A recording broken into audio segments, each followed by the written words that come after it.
Well, I forgot to review Kimetsu no Yaiba last week. Sorry. In a really nice chapter, actually, a flashback with Tanjiro learning from his father. And unfortunately, I got too distracted with stuff going on over this week that I spaced out on it. But this week, also very exciting. And what's weird is like the biggest takeaway that I was getting from this chapter reading it, at least at the start, is like, God damn, Makaza is colorful as hell. Why is he so colorful?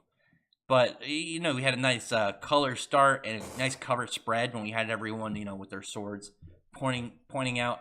And God, like looking at everybody's Zenitsu's sword looks so awesome colored, just that cool like crackling lightning along the blade. But let's get back to it. Gyu and Akaza are fighting while Tanjiro is like have that kind of like flashback of his dad where he learned about seeing what he called the transparent world, where he's pretty much seeing people off of their energy, and he can see like muscles and stuff, and he just has like a higher sense of mind in it. Like his brain is accelerated to be able to perceive what's going on faster, because which is pretty sick. And so like these guys, when they're moving so fast, like they're being doled down. And even Gyu, who's got the that whole like mark buff, I can't remember what it was called, from the first breath people. Tanjiro was just watching, learning about Akaza's movements, learning about his technique. And I got really worried because he saw this cool moment when Gyu brought in a sword and Akaza just kind of like swoops over with his arm and snaps the blade with his wrist.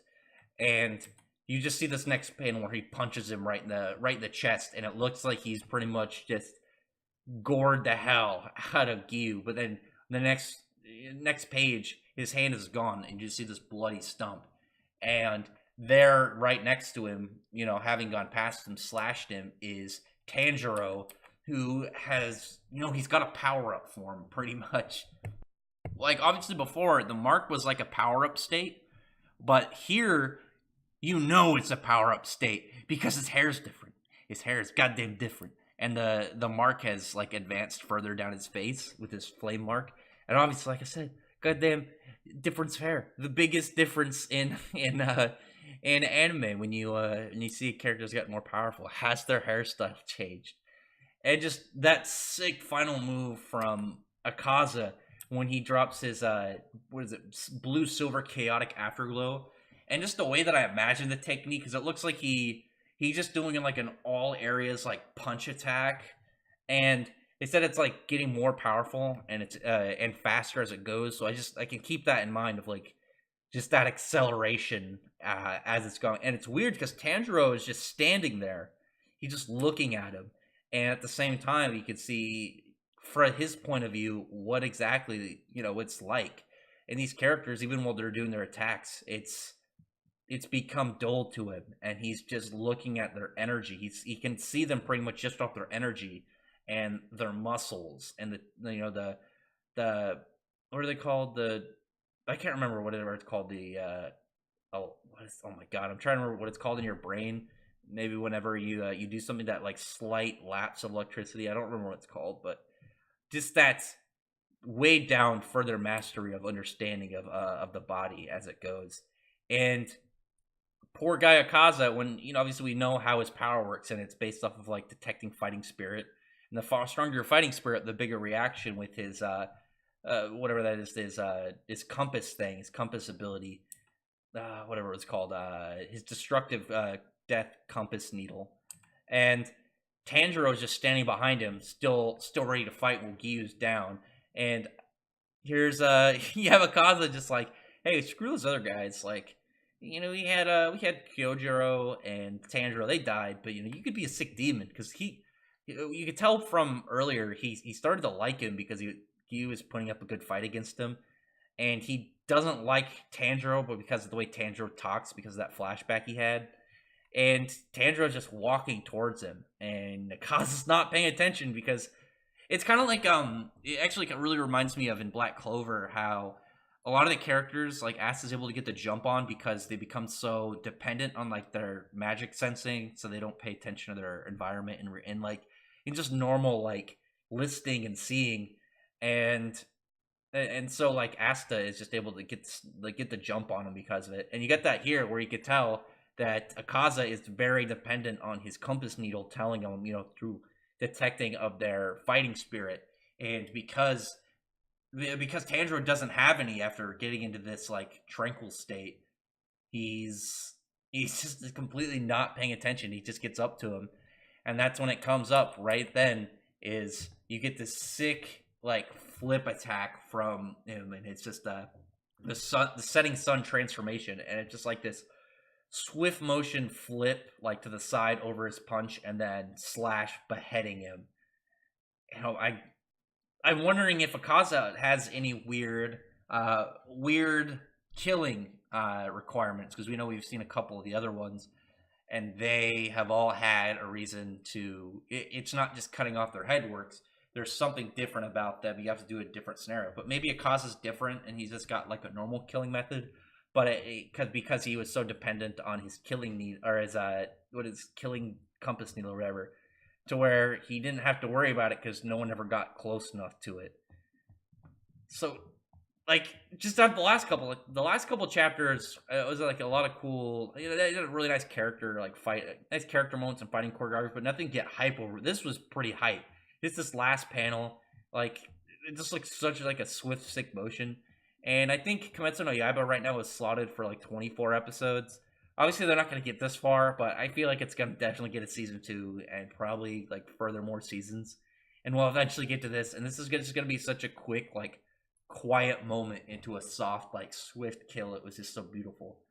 And I'm wondering how exactly they're going to carry this on, because like I talked about, like, this is number 3. Like, they still have Doma, they have number 1, and they have Muzan. So, and I talked about how like people believe that this was Kimetsu no Yaiba in its final arc, and I don't think so. I think it was probably something more towards reaching a climax, because it doesn't feel like Endgame, because Tanjiro is getting. I don't know if people could hear that.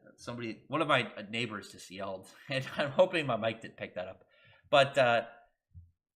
I'm wondering if it's really actually Endgame, because even though Tanjiro is getting this advancement, he's not fighting the big shots really, it would feel like, because there's so much more ahead. Like Doma, a first-ranked Muzan, anybody that Muzan could make into a higher level demon, because we know he could also empower demons by giving them his blood, and demons can also just get stronger by eating people in general, so they can cover the gap between, losing some of the moons. Like I said, the only one of the upper moons that it's like if they lose him, they're in bad shape is number 1, because he's got a lot of obvious lore behind his character and like how big he is in the series. And like if you've been paying attention enough, you know what significance he has, like how many times we've seen his character before he got turned into a demon. But other than that, fun stuff, like really cool moments, like with attacks in this one.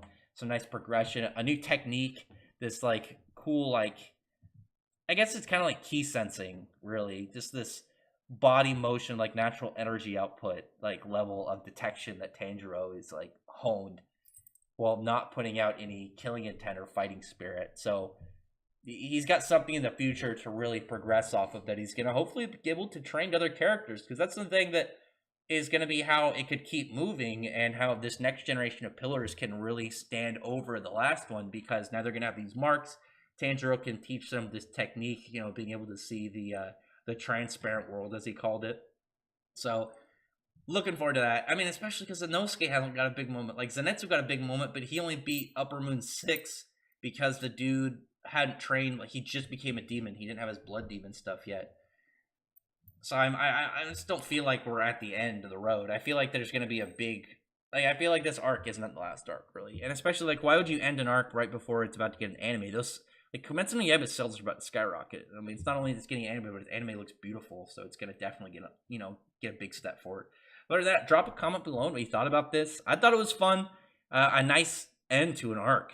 Or not an arc, sorry, an arc. To a fight. And just the way that it had that really swift motion end for Akaza, I think was really cool. And I can just imagine the scene, like, right before them being silent. And then just all you hear is the slash. And, like, probably, like, the crackle of the flames around his sword.